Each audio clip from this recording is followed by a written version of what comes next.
मोदी जी, आपने double engine सरकार का जिक्र किया। अखिलेश जी कहते हैं डबल इंजन क्या, अब तो इंजन एक दूसरे को नमस्ते तक नहीं करती। हाँ, देखिए, ये उनके संस्कार थे।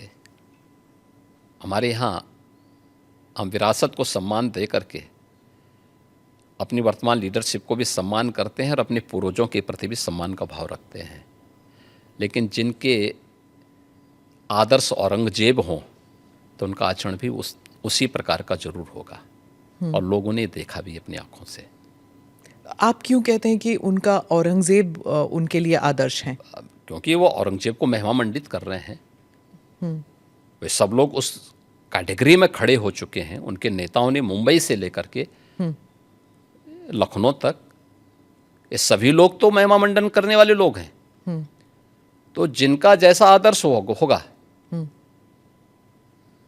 तो वैसे ही उनका स्वयं का चरित्र भी होगा। यही तो हमारी संस्कृति भी कहती है, शिवो भूत्वा शिवम यजेत। तो जो जिसकी पूजा करेगा उस जैसा ही बनता है। हम राम को आदर्श मानते हैं, कृष्ण को आदर्श मानते हैं, शिव को आदर्श मानते हैं, उनकी पूजा करते हैं, तो स्वाभाविक रूप से उनके अच्छे गुण भी हमारे अंदर उनकी कृपा से समाहित होते हैं।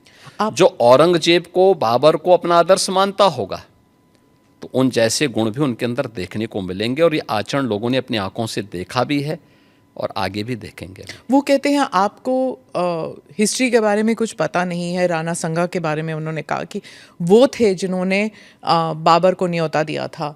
आप जानते नहीं हैं अपने विरासत के बारे में। हिस्ट्री ये लोग जानते हैं।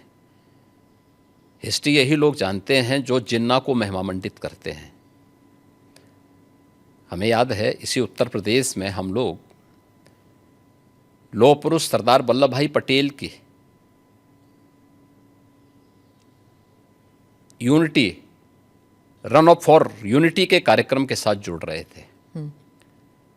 हमने पूरे प्रदेशवासियों को इसके लिए आमंत्रित किया था।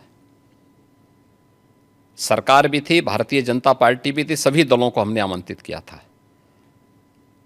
एक तरफ सरदार वल्लभ भाई पटेल जो भारत की एकता के आदर्श हैं, भारत की एकात्मता के शिल्पी हैं,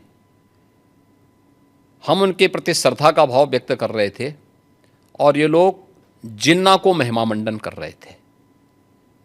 तो ये वही कैटेगरी है, ये वही ब्रीड है जो बाबर से लेकर के औरंगजेब तक और जिन्ना तक को महिमा मंडन करते हैं। तो देश के प्रति इनके भाव क्या होंगे, भारत की विरासत के प्रति इनके भाव क्या होंगे, भारत के महापुरुषों के प्रति क्या इनके भाव क्या होंगे, ये अंदाज़ा इसी से लगाया जा सकता है। और ये लोग अवसरवादी भी हैं, इनको पलटी मारने में कोई देर नहीं लगेगी।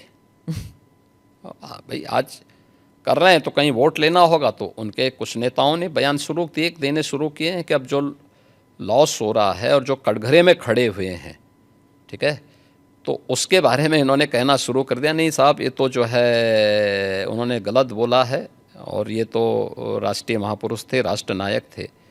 राणा सांगा के इतिहास को अगर इन्होंने पढ़ा होता, वो महान योद्धा जिसके शरीर के घाव इस बात को बताते थे कि इन्होंने भारत की धर्म और संस्कृति को बचाने के लिए उस समय किस प्रकार के पराक्रम का परिचय दिया था। ये महाराणा प्रताप, महाराणा सांगा, छत्रपति शिवाजी महाराज और गुरु गोविंद सिंह के बारे में ये लोग बताएंगे। इतिहास के बारे में लोग क्या जानते हैं?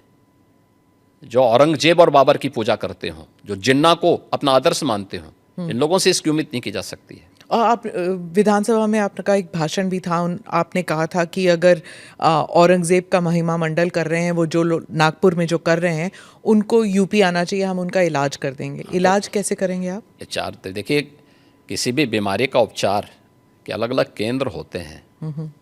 तो यूपी ऐसे लोगों को बहुत अच्छा उपचार देता है। उनकी जैसी डिमांड होगी उस प्रकार का उपचार दे देंगे।